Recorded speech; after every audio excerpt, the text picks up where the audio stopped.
묵도하시겠습니다.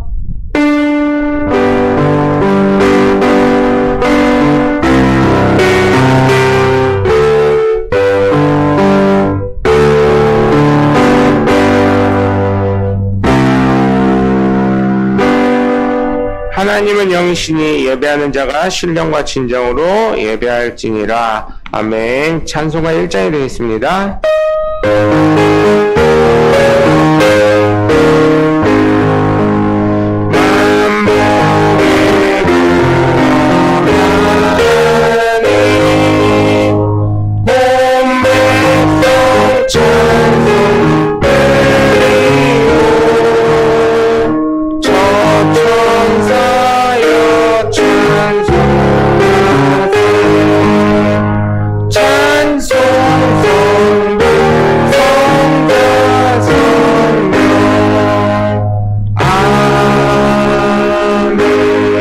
교동문 133번 부활절 1번이 되겠습니다.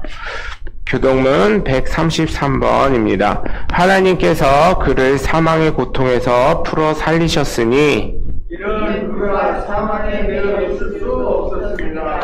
우리 주 예수 그리스도로 말미암아 우리에게 승리를 주시는 하나님께 감사하노니 그러므로 내 사랑하는 경계가 견실하여 흔들리지 말고 항상 제 일에도 힘쓰는 자들이라.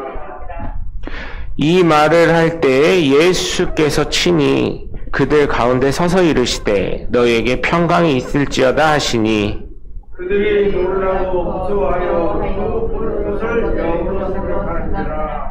예수께서 이르시되 어찌하여 두려워하며 어찌하여 마음에 의심이 일어나느냐.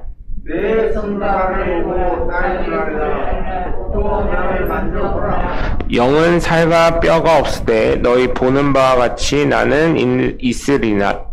그러나 이제 그리스도께서 진짜 가운데서 다시 나타나사 잠자는 자들의 천전이라 하셨다. 예수께서 이르시되 나는 부활이요 생명이니 나를 믿는 자는 죽어도 살겠고 무릇 살아서 나를 믿는 자는 영원히 죽지 아니하리니 이것을 내가 믿느냐? 이르되 주여 그러하리다. 주는 그리스도시요 세상에 오시는 하나님의 아들이신 줄 내가 믿나이다. 아멘. 사도신경으로 신앙 고백하겠습니다. 나는 전능하신 아버지 하나님 천지의 창조주를 믿습니다. 나는 그의 유일하신 아들 우리 주 예수 그리스도를 믿습니다. 그는 성령으로 잉태되어 동정녀 마리아에게서 나시고 본디오 빌라도에게 고난을 받아 십자가에 못 박혀 죽으시고 장사된 지 사흘 만에 죽은 자 가운데서 다시 살아나셨으며 하늘에 오르시어 전능하신 아버지 하나님 우편에 앉아 계시다가 거기로부터 살아있는 자와 죽은 자를 심판하러 오십니다. 나는 성령을 믿으며 거룩한 공교회와 성도의 규제와 죄를 용서받는 것과 몸의 부활과 영생을 믿습니다. 아멘. 주님과 함께하는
앉아주시기 바랍니다. 교회 소식을 전달해 드리겠습니다. 2022년도 표어는 하나님을 경험하는 한 해라고 정해놓고 달려가고 있습니다.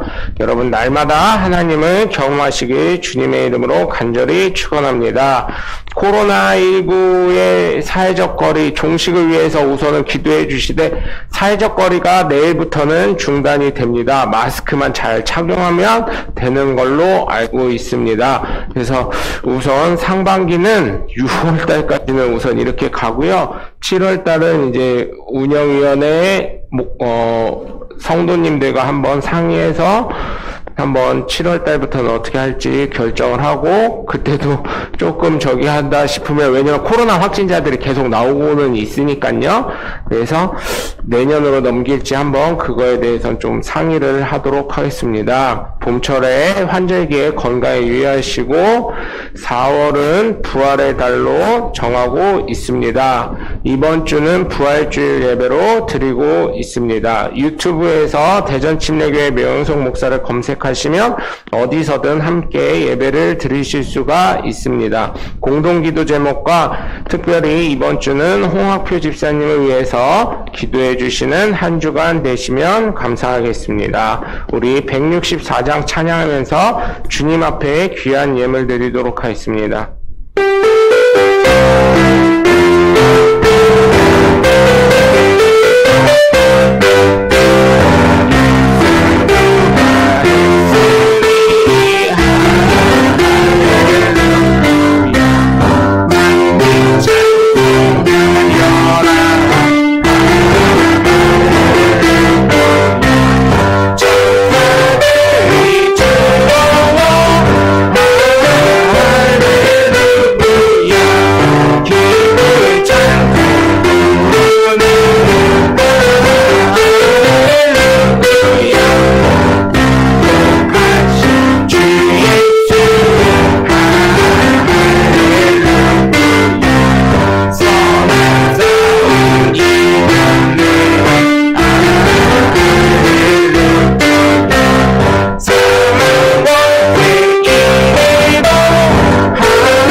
드린 예물 위해 기도하는 시간 갖도록 하겠습니다. 사랑해 주님 감사합니다. 오늘 주님 앞에 귀한 예물을 드리고 귀한 부활절에 하나님의 놀라우신 은혜와 권능 속에 살아가는 줄 믿습니다. 하나님 함께 하시고 우리의 삶 가운데 하나님의 놀라우신 은혜와 권능을 날마다 체험하게 하여 주시옵소서. 주님 앞에 귀한 11조를 드리오니 받으시고 축복하시고 그의 이름이 하나님 나라의 생명책에 기록되어 구원받는 하나님의 복된 자녀 되게 하여 주시옵소서. 하나님 말라기 말씀에 분명히 하나님이 시험을 하라고 하셨는데 복을 주는지 안 주는지 하나님 우리가 시험하더라도 하나님 복을 주시고 그것을 통해 하나님의 살아계심을 증거하게 하여 주시옵소서.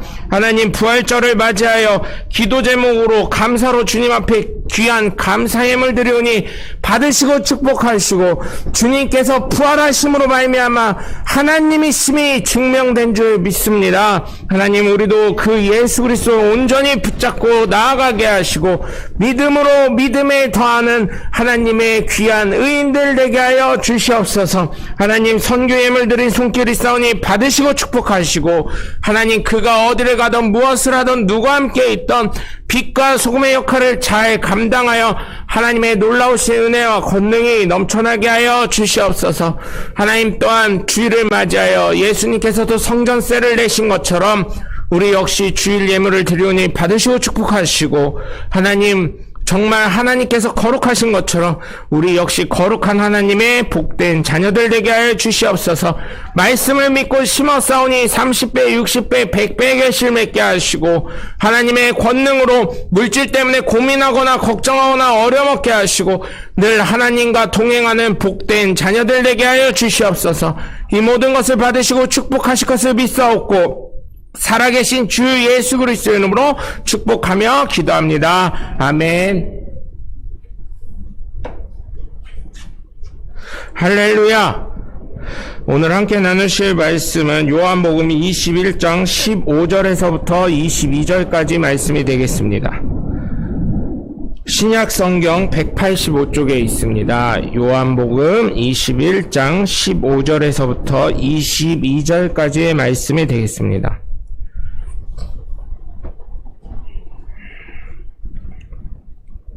요한복음입니다. 요한복음 21장 15절에서부터 22절까지 말씀을 제가 혼자 봉독하겠습니다.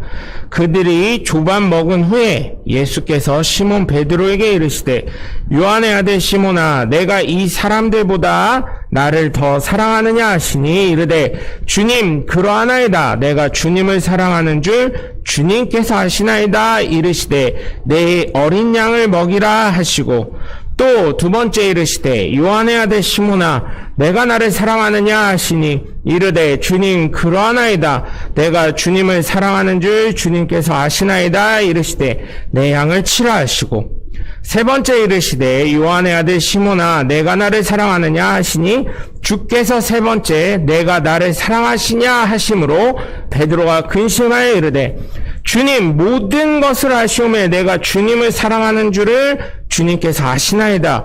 예수께서 이르시되 내 양을 먹이라. 내가 진실로 진실로 내게 이르노니 내가 젊어서는 스스로 띠뛰고 원하는 곳으로 다녔거니와 늙어서는 내 팔을 벌리리니 남이 내게 띠뛰고 원하지 아니하는 곳으로 데려가리라. 이 말씀을 하심은 베드로가 어떠한 죽음으로 하나님께 영광을 돌릴 것을 가리키심이로라. 이 말씀을 하시고 베드로에게 이르시되 나를 따르라 하시니 베드로가 돌이켜 예수께서 사랑하시는 그 제자가 따르는 것을 보니 그는 만찬석에서 예수의 품에 의지하여 주님을 파는 자가 누구리까 묻던 자더라. 이에 베드로가 그를 보고 예수께 여짜오되 주님, 이 사람은 어떻게 되겠사옵나이까? 예수께서 이르시되 내가 올 때까지 그를 머물게 하고자 할지라도 내게 무슨 상관이냐? 너는 나를 따르라 하시더라. 아멘. 할렐루야. 거룩한 주일날 주님전을 찾은 여러분 모두를 주님의 이름으로 환영하고 축복합니다. 우리 함께 말씀 나누시기 전에 두 주먹 꽉 쥐시고 하나님은 살아계시다 세 번만 시작. 하나님은 살아계시다. 하나님은 살아계시다. 하나님은 살아계시다. 아멘. 둘째, 예수님 내 구주 시작. 예수님 내 구주, 예수님 내 구주, 예수님 내 구주. 아멘. 마지막으로 성령님은 지금도 역사하신다 시작. 성령님은 지금도 역사하신다. 성령님은 지금도 역사하신다. 성령님은 지금도 역사하신다. 아멘. 바로 그 성령의 역사의 주인공들 되시길 주님의 이름으로 간절히 축원합니다. 또한 부활하신 예수님으로 말미암아 우리가 구원받은 줄 믿으시길 주님의 이름으로 간절히 축원합니다. 여러분께 예수님은 어떤 분이시고 누구이신지 한번 여쭤보고는 싶습니다. 이것은 저뿐만 아니라 예수님을 믿는 사람이라면 어느 누구나 한 번쯤은 생각을 해봐야 될 문제이기 때문입니다. 이번 코로나19를 통해서 저는 많은 것을 깨달았습니다. 이제 내일부터는 2년 넘게 해왔던 사회적 거리가 풀리게 됩니다. 그나마 이제라도 사회적 거리를 조금 완화하고 풀리게 되어서 정부에서 말씀하신 대로 지금까지 고생하고 희생을 감내한 국민 여러분 모두에게도 감사를 드리지만 특별히 자영업을 하셨던 분들에겐 저는 감사를 특별하게 더 드립니다. 왜냐하면 그들의 희생이 너무나 컸기 때문입니다. 또한 교회 성도님들에게도 감사를 드리는 이유가 그 수많은 핍박 아닌 핍박, 그죠? 눈치 보이잖아요. 저희 아이들이 식당을 가서 기도하잖아요? 그러면 괜찮아요. 속으로 묵상 기도하는 것. 근데 간혹 이제 누가 같이 가서 갑자기 식당에서 아는 분이 갑자기 우연찮게 만나서 어머 목사님 이러면은 이래요. 입에다 대고. 왜 그러겠어요? 옆에서 누가 본다고? 사람들이 집중이 되잖아요. 목사님 그러면. 특히 코로나로 인해서 상황이 안 좋았을 때는 이렇게 합니다. 그러면서 여러분 눈치를 보게 되었었던 그 긴 세월 여러분 한번 조금 위로와 또 감사의 마음을 전합니다. 사실 어느 누구도 여태까지 이 코로나19를 통해서 사실은 저는 이런 생각을 했어요. 이 설교 준비하면서 코로나 전에 이렇게 대대적으로 신앙 점검을 그러니까 자의적인 게 아니죠. 교회의 자의적인 게 아니고 타의적인 방법으로 이렇게 신앙 점검을 할 수 있었던 시대가 있었을까 생각을 해봤더니 1907년도 그죠? 1905년서부터 시작된 원산에서부터 시작된 그 부흥운동, 1907년도 평양 대부흥운동 그 이후로 보니까 한 100여 년 만에 우리나라에 또다시 임하는 것 같아요. 그죠? 그때도 사실은 선교사, 외국 선교사가 회개를 했잖아요. 내가 동료 선교사들이 나보다 학벌도 안 좋고, 돈도 없고, 아는 것도 없고 해서 무시했습니다. 회개합니다. 또 한국의 조선 사람들을 보고, 당신들은, 비가 오면 똥이 개천에서 흐르는데, 그 똥이 넘어와가지고, 이 사람 다니는 길에, 개똥이고 사람똥이고 이렇게 널브러져가지고 그거 볼 때마다 혐오가 생겼는데 여러분을 볼 때마다 회개합니다. 이런 믿음의 고백을 했을 때 그게 뒤집어져서 많은 사람들이 회개의 물결이 일어났었던 그것을 역사적으로 여러분 기억하실 줄 믿습니다. 그때 양심전이라는 것이 또 생성이 됐었고요. 이제 코로나19를 보면서 사실은 자의적이든 타의적이든 그죠?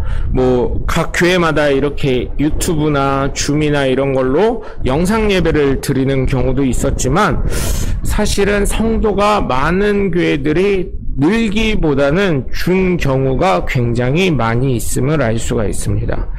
그래서 사실 이 신앙의 점검이 각 개인에게 적용이 되었던 시기였던 것 같습니다. 요즘 한국 국민들이 정말 뛰어나다고 제가 느끼는 것 중에 하나는 예전에 코로나 처음에 터질 때만 해도 예수 믿는 사람, 처음엔 신천지, 그죠? 대구에서 신천지 사람 성도 중에 신천지인 중에 코로나를 퍼뜨리신 분이 있었죠. 근데 나중에 보니까 교회는 안 그렇다고 했었는데 교회에서도 어떤 분이 거짓말하고 막 이러니까 동선이 꼬이게 되는 거예요. 그러니까 어떻게 돼요? 예수 믿는 거나 신천지랑 틀리다고 해서 이단만 그렇다 그래서 그런 줄 알았는데 지네는 다를 거 있어. 지네도 거짓말 하네. 이렇게 돼가지고 예수 믿는 사람들이 그때부터 얼마나 눈치를 보고 그렇게 됐는지 모르겠습니다. 근데 요즘 한국의 분위기를 보면 정말 제가 우리나라 사람들이 돌아가신 이승만 대통령께서 똑똑하다, 훌륭하다, 이 사람들이 투자를 안 해서 그렇다, 배우면 더 낫다, 정말 똑똑한 사람들이다 하는 걸 봤을 때 맞다는 것을 느낍니다. 왜냐하면 요즘 한국 분들이요 이제는 다시금 전도의 때가 다가오고 있나 봐요. 예? 사람마다 느끼는 게 틀리지만 제가 한번 얘기를 해봤어요. 예수 믿으세요 뭐 이러고 뭐 이런 얘기를 했을 때 좋아하시더라고요. 이제는 다시. 그래서 이제 코로나로 걸려서 주변에 돌아가신 분들 많잖아요. 근데 저는 목사입니다. 목사이다 보니까 천국 가시기 위해서 제가 선생님을 위해서, 사장님을 위해서 기도하겠습니다. 그러니까 선생님, 사장님 꼭 예수 믿고 가까운 교회 나가세요. 먼데 잠깐 나갔다가 그 얘기를 했더니 굉장히 좋아하시더라고요. 그리고 옆에 아드님이 있었는데 나이가 30대 중반이래요. 근데 아직 결혼 안 했대요. 여자친구 있으세요? 그랬더니 없대요. 여기에 이 동네에 큰 교회 이름을 대주면서 거기 가서 목사님 어머니가 손 꼭 붙잡고 아들이랑 같이 가서 목사님 좋은 처자, 신앙 좋은 처자 하나만 소개시켜 주세요 하고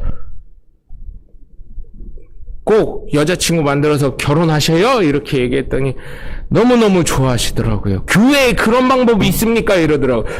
교회에는 하나님이 다 주십니다. 좋은 신부감도 주시고요. 또 예물도 주시고요. 또 쌀도 주시고요. 지금 아직 코로나라 밥을 못 먹지만 밥도 주고요. 다 줍니다. 이렇게 했더니 내가 헌금을 해야 주는 게 아니고요. 그 헌금 뭐 얼마나 낸다고 그렇게 말씀하십니까? 헌금 안 내도 되고 내면 더 좋고 내면 하나님이 그걸로 30배, 60배, 100배로 더 채워줄 줄 믿습니다. 이렇게 얘기했더니 정말 그런가요? 제가 이렇게 하면 이자 예수를 진짜 안 믿으셨던 분인가 봐요. 진짜 이자 주듯이 그렇게 주나요? 이자가 근데 30배나 준다고요? 그럼 거기다 투자해야 되겠네요. 그래서 복음을 전파했어. 우리 교회, 대전만 살았으면 우리 교회라고 하는데 먼 데에서 그래가지고 제가요 할 말이 없더라고. 너무 멀어서 초신자 보고 오라 그러면은 매일 3시간씩 편도 3시간, 갈 때 3시간 이걸 할래나요? 그리고 또 문제점. 교회 가면은 좋은 처자 있다고 소개시켜 준다 그랬는데 그거 소개가 되겠습니까? 우리 교회에? 소개가 안 되잖아. 그래가지고 한참으로 좀 한편으로는 좀 가슴이 아팠는데 이제는 어떤 분위기냐면 예전에 예수 믿는다고 이런 말조차를 못했어요. 눈치 보여서. 그런데 요즘은 어떠냐면 거짓말한 그 사람이 잘못이지 다 예수 믿는 사람들이 잘못이냐? 아니다. 이렇게 얘기를 하고 있고요. 또 예수 믿는 사람이 다 잘못했냐? 아니다. 이렇게 얘기를 하고 있어요. 오히려 언론 플레이로 인해서 예수 믿는 사람들이 괜히 선의의 피해를 입었다. 이런 얘기를 하는 얘기를 정말 많이 듣게 됩니다. 요즘에. 한국 사람들 정말 상황 판단을 잘한다는 생각을 하고요. 정말 이 논리적이면서 참 이게요 머리가 명석하다는 걸 느낍니다. 물론 저랑 대화하시다 보니까 그렇게 위로하기 위해서 그런 말씀을 하시는지는 모르겠지만 꼭 그런 것만은 아닌 것 같아요. 저를 위로하려고 하시는 건 아닌 것 같아요. 그래서 여러분 이제는 전도의 시대가 온 것 같아요. 그래서 예배를 끝나고 제가 성도님들과 얘기할 게 몇 가지가 있어가지고 축도를 끝나더라도 잠깐만 앉아주시면 감사하겠습니다. 여러분 저는 여러분께 오늘의 말씀을 통해 그리고 부활의 주님께 감사하며 찬양을 하며 부활주일 예배를 드리는 저와 여러분께 오늘 본문의 베드로의 고백이 저와 여러분의 고백이 되길 주님의 이름으로 부탁을 드립니다. 사실 예수 믿는다고 하면 과연 어떠한 사람이 믿음의 삶을 살아야 하는지 여러분 말씀을 통해서는 다 알 수 있지만 삶으로 살아가기는 굉장히 어렵습니다. 오늘 본문에 있는 것처럼 예수님을 사랑하는 사람이 되시길 부탁을 드려요. 이 삶으로 살기 굉장히 어렵거든요. 여러분 말로만 사랑이 아닌 진정으로 사랑하는 마음과 행동이 나타나시길 부탁을 드립니다. 예수님께서 십자가 처형당하시기 전에 베드로를 한번 생각해 보시면 감사하겠습니다. 정말 인간적인 모습입니다. 연약한 모습이죠. 닭이 울기 전에 예수님을 부인한다고 그랬는데 그대로 부인을 합니다.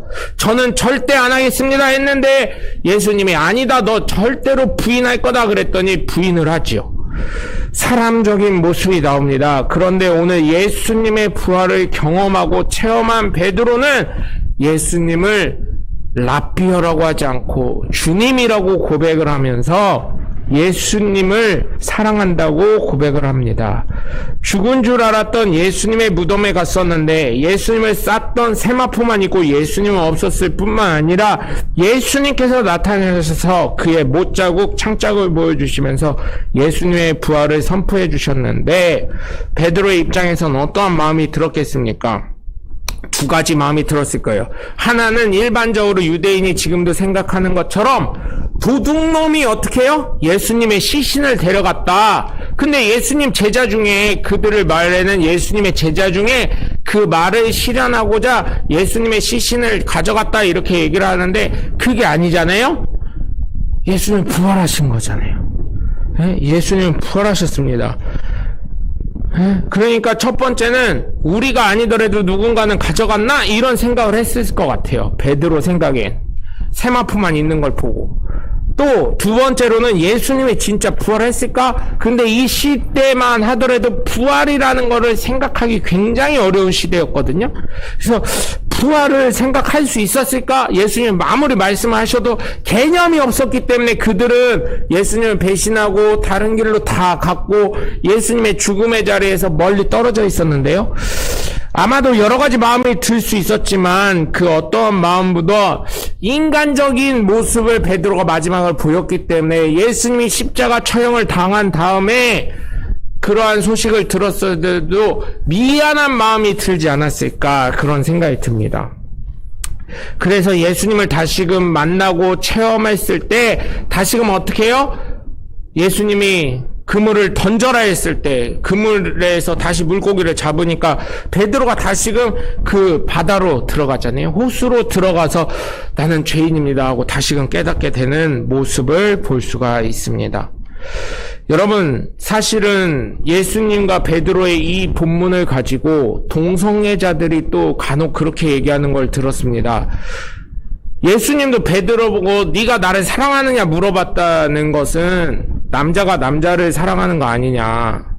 그래서 동성애자도 받아들여야 된다. 아 맞습니다. 틀린 얘기 아닙니다. 근데 예수님과 베드로 간의 사랑을 말씀하시는 그 사랑은 우리가 말하는 남자 여자 간의 그런 사랑이 아니라 여러분 자녀들 사랑하시죠? 자녀들 그런 마음인 것입니다. 또 자녀가 부모를 사랑하는 그런 마음인 거예요. 뭐 남자 여자 간의 육체적인 관계 뭐 이런 거를 생각하는 게 아니라 동성애자들이 말하는 그런 관계가 그런 사랑이 아니라요. 부모가 자식을 사랑하는 마음, 자식이 부모를 사랑하는 마음, 그 마음인 것입니다. 사랑도요 여러 가지가 있더라고요. 선생님이 나를 사랑하는 마음, 내가 선생님을 사랑하는 마음. 저는 학교에서 사실은 선생님들을 그렇게 많이 사랑하진 않았습니다. 그냥 그런 갭이다 하고 말았죠. 그리고 또 부모님이 자식을 사랑하는 마음. 그죠? 그런 마음, 그런 걸 보면 그렇죠. 그래서 여러분 동성애는 정말 성경에 나와 있듯이 하나님은 죄로 여기신다는 걸 여러분 기억하셨으면 좋겠습니다. 오늘 본문을 보시면 예수님은 베드로에게 질문을 하십니다. 요한의 아들 시몬아, 내가 여기 있는 다른 사람들보다 더 나를 사랑하냐고 물으십니다. 사실 이렇게 물어보신 이유가 있어요. 예수님 물론 다 아셨겠지만 베드로에게 이렇게 물어보신 이유는 예수님의 제자들이 어땠어요? 여러분 마태복음에 보면 요한과 그죠? 그의 형제 와서 뭐라 그랬어요? 그의 어머니가 하나는 주님의 보좌 우편에 하나는 좌편에 앉게 해달라고 이렇게 얘기를 하잖아요. 그렇게 한 얘기를 듣고 제자들이 굉장히 화를 냈습니다. 비교의식이 있었고 내가 좀 더 높은 자리 뭐 이런 생각을 했었던 것 같아요. 그러니까 예수님 질문도 아셨겠지만 이런 질문합니다. 요한의 아들 시몬아, 내가 여기에 있는 다른 사람들보다 더 나를 사랑하냐? 라고 물어보셔요. 과거의 베드로를 점검하시는 거죠. 그러자 베드로는 내가 주님을 사랑하는 줄 주님께서 아신다고 단순한 고백을 합니다. 저는 여기서 보고 이야 베드로가 변했다 이걸 깨달았어요. 아니 다른 사람들 보면 제가 얼마 전까지만 해도 뭐 이런 거에 대해서 별로 생각 안 했는데 야 베드로는 진짜 변했구나.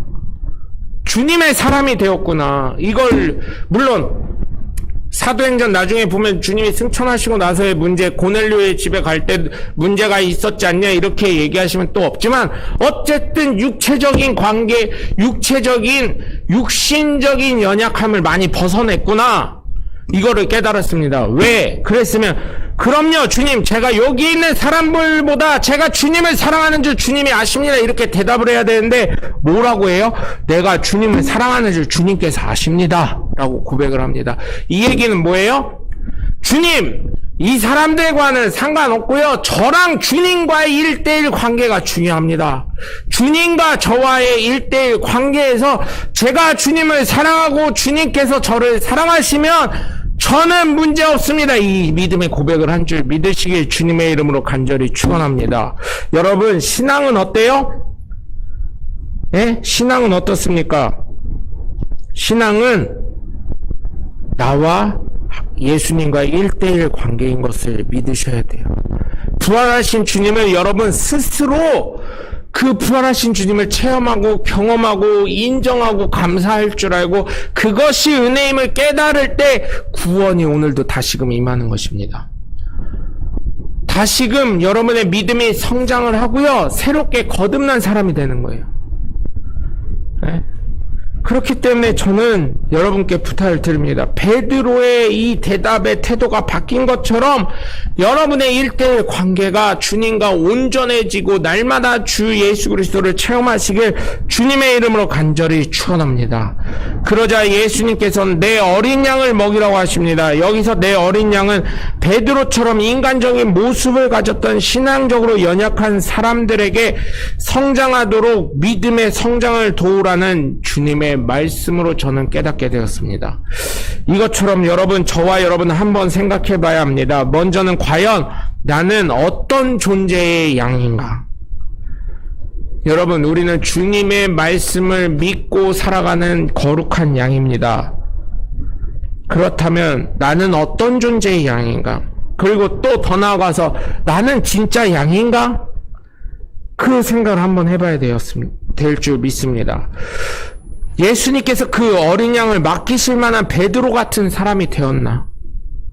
아유, 내가 무슨 이런 생각을 안 하셨으면 좋겠어요. 왜냐하면 여러분에게 분명히 맡겨진 어린 양들이 있습니다. 그 양들을 여러분 정말 먹일 수가 있는 사람이 되셔야 될 줄 믿습니다. 저나 여러분이나 신앙연수나 교회에서 직분으로 봤을 땐 어린 양이 아닐 줄 믿습니다. 근데 주님의 눈으로 봤을 때는 어린 양일 수도 있고 아닐 수도 있는 거예요. 그렇다면 여러분, 지금 우리의 상황, 저나 여러분의 상황을 봤을 때 과연 내 주변에 어린 양이 누구인지 한번 찾아보시고 그 찾으신 어린 양들이 믿음으로 성장할 수 있도록 여러분 도우시고 협력하시고 주님께서 죽음으로 부활하신 그 사실을 전하실 수 있는 하나님의 복된 자녀들 되시길 주님의 이름으로 간절히 축원합니다. 두 번째로 예수님은 또 물으십니다. 요한의 아들 시몬아, 내가 나를 사랑하느냐? 이제 질문이 바뀌셨어요.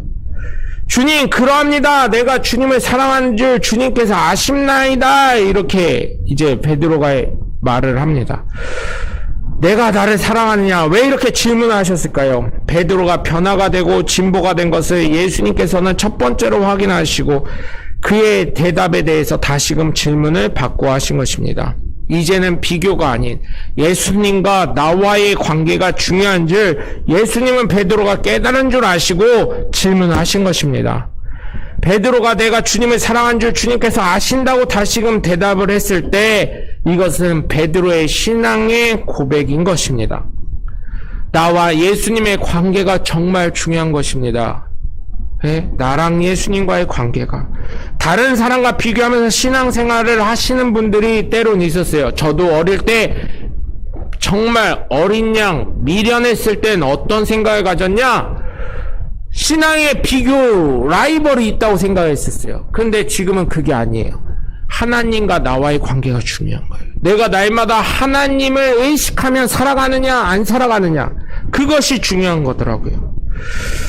여러분, 정말 여러분은 주님이 되시도록 십자가의 고난을 통해 내 죄를 도말하시고 죄가 없으심으로 부활하셔서 바로 저와 여러분을 구원하신 예수님을 사랑하시길 주 예수 그리스도 이름으로 간절히 축원합니다. 여러분, 그러면서 예수님 뭐라고 하셨어요? 내 양을 치라. 내 양을 다스려라. 내 양을 어떻게 하라는 거예요? 잘 돌보아라. 이런 얘기인 거예요. 아마도 양은 나인데 목사님이 나를 잘 성장시켜야지 하고 생각을 하실 수도 있습니다. 물론 틀린 말씀은 아니십니다. 그러나 예수님은 분명히 여러분께도 예수님께서 맡기신 하나님의 영적인 자녀가 있음을 선포하시면서 그 영적인 자녀들을 어떻게 해요? 잘 칠 수 있는, 잘 성장시킬 수 있는 하나님의 복된 자녀가 되셔야 될 줄 믿습니다. 그래서 여러분, 정말 해산의 고통이라고 그랬어요. 남자분들은 잘 모르실 거예요. 근데 여자분들은 아시잖아요. 아유, 이런 분들이 있어요. 이런 얘기 했더니, 해산의 고통이라고 했더니, 우리 집사람은 재앙절개에서 그런 거 잘 모를걸요? 아니에요. 내가 칼로, 배 있는 데를 칼로 찢어봤더니요, 여러분. 이거, 무통주사 안 달아주면 큰일 나겠어요. 무통주사 있어가지고 참았는데, 그래서 저는 웬만하면 안 눌렀어요. 근데 무통주사 빼고 나니까 죽을 것 같더라고요. 그래서 그날 다인실로 가라는데 너무 아파가지고요. 벽 짚고 거의 격하듯이 갔어요. 그랬더니 사모님이 내일이 주일인데 나 있어? 월요일까지 있을까? 근데 병실이 안 날 수도 있어요. 이 말 듣더니 나 갈게. 다인실 가. 이러더라고요. 사실은 그때 한 이틀 정도 더 이거 차고 싶었는데 아니에요. 그거 계속 차면은요. 이게 호전이 빨리 안 돼요. 그러니까 빼세요. 이러는 거예요. 죽었어요. 하나 더 꽂아주면 안 돼요. 그날 저녁에. 너무 잠이 안 오니까 괴로워가지고. 아니에요. 그렇게 해서 애를 낳은 거예요. 그리고 애 낳으실 때 잘못만 하신 분들 얼마나 고생하시는데요. 그게 얼마나 짜증나는데요. 빨리 좀 나왔으면 좋겠는데 이게 아기가 나오는 문이 열려야 뭐 나오지. 제가 그걸 보면서 야, 해산의 고통이라는 게 대단한 거구나. 여러분, 쉽지 않지만 우리가 정말 예수님과 이 베드로가 오늘 말씀에 있는 것처럼 정말 어린 양을 발견하고 그 예수님이 나를 위해서 십자가에 달려 돌아가시고 부활하신 것을 믿는다면 오늘 본문에 있는 말처럼 예수님이 내 양이라고 안 했어요. 내 양이라고 하셨어요. 예수님의 양이에요. 예수님의 양. 네 양이라고 안 하고 내 양이라고 하셨어요. 내 양을 예수님께서 맡기신 양들을 잘 성장시키고 잘 다스리시고 잘 이렇게 치실 수 있는 하나님의 복된 자녀들 되시길 주님의 이름으로 간절히 축원합니다. 마지막으로 예수님은 다시금 물으십니다. 요한의 아들 시몬아, 네가 나를 사랑하느냐 하시니 주께서 세 번째 물으시니까 베드로가 근심합니다. 주님, 모든 것을 아시오매 내가 주님을 사랑하는 줄 주님께서 아십니다. 그러자 예수님께서 다시금 말씀하시죠. 내 양을 먹이라. 네 양이라고 안 하셨어요. 내 양이라고 하셨어요. 내 양을. 그러면서 뭐라고 하셔요? 진실로 내게 이르노니 내가 젊어서는 스스로 띠뛰고 원하는 곳으로 다녔거니와 늙어서는 내 팔을 벌리리니 남이 내게 띠뛰고 원하지 아니한 곳으로 데려가리라. 아멘. 이 말씀을 하시면 베드로가 어떠한 죽음으로 하나님께 영광을 돌릴 것을 가리키심이라. 이 말씀을 하시고 베드로에게 이르시되 나를 따르라 하시니 다시금 사랑하냐고 하시면서 베드로는 근심합니다. 왜냐하면 자신의 마음을 주님이 아시기에 다 아시는데 계속 물으시니까 근심을 가졌던 것입니다. 그리고 주님 모든 것을 아시는 것처럼 내가 사랑하는 줄 주님께서 아신다고 대답을 한 것입니다. 그러자 예수님께서는 내 양, 네 양이 아니라 내 양을 먹이라고 한 거예요. 예수 믿는 우리는, 저와 여러분은 어때요? 내게 어디 있습니까? 다 주님 거지. 다 주님의 능력으로 살아가는 거지. 주님이 주시는 힘으로 살아가는 거지. 주님이 주시는 뜻과 말씀을 향해 나아가는 것 아니겠습니까? 예수님은 그 말씀 하시는 거예요. 네 양이 아니라 이제는 내 일을 해라. 여태까지는 네 일을 애쓰고 네 자유대로 젊을 때는 네가 띠뛰고 마음대로 다녔지만 이제는 네 팔을 올려서 내가 끌고 가는 대로, 예수 믿지 않는 사람이 끌고 가는 대로, 예수 믿음 사람의 연약한 대로 가서 내 양을 위해서 영적인 음식을 먹이고 육적인 필요를 채워주고 하면서 하나님의 사랑을 드러내라고 하는 것인 줄 믿으시길 주님의 이름으로 간절히 축원합니다.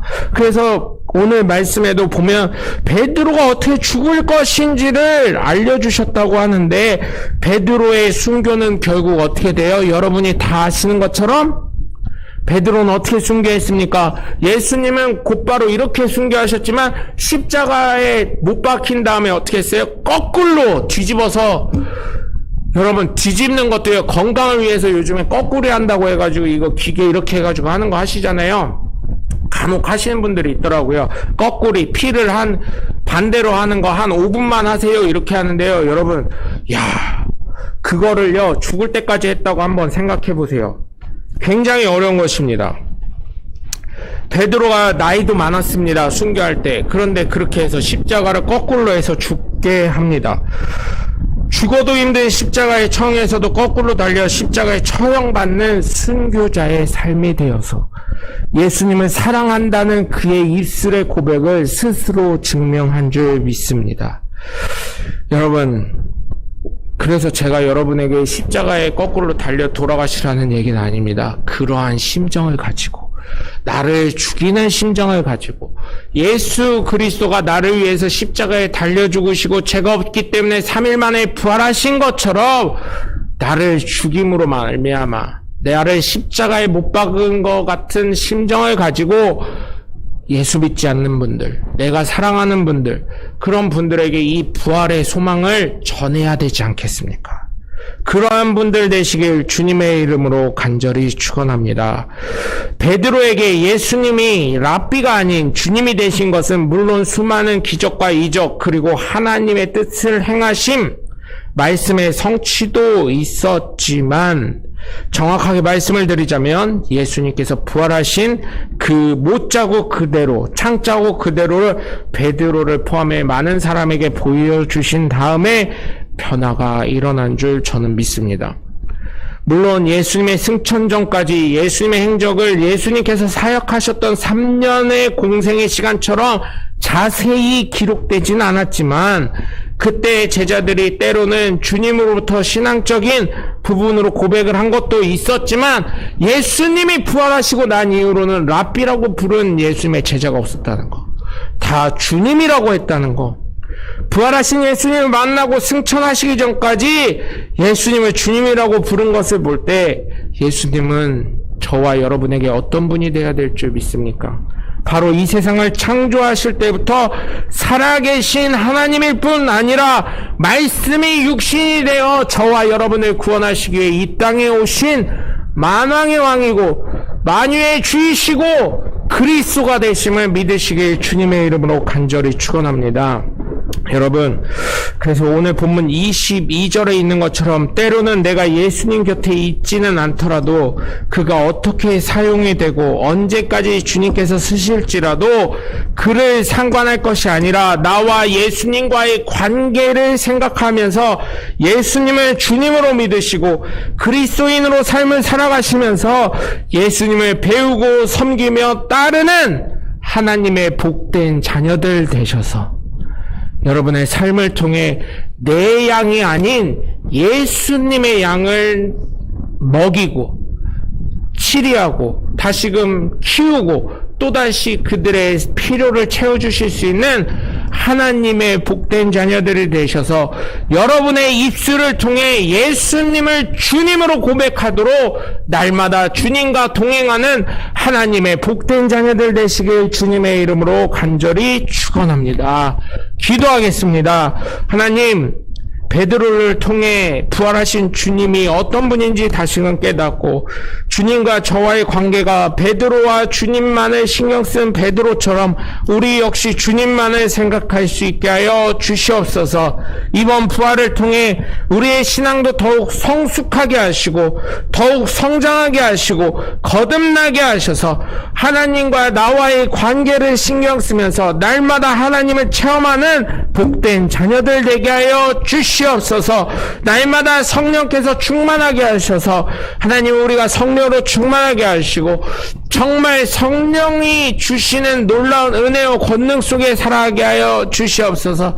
특별히 부활하신 예수 그리스도의 이름으로 선포합니다. 내가 나사렛 예수 이름을 선포하노니 우리 성도들의 영혼 육은 강건해질지어다. 질병은 떠나갈지어다. 각종 세포는 회복될지어다. 내가 나사렛 예수 이름을 하노니 우리 성도들의 물질은 풍성하게 차고 넘칠지어다.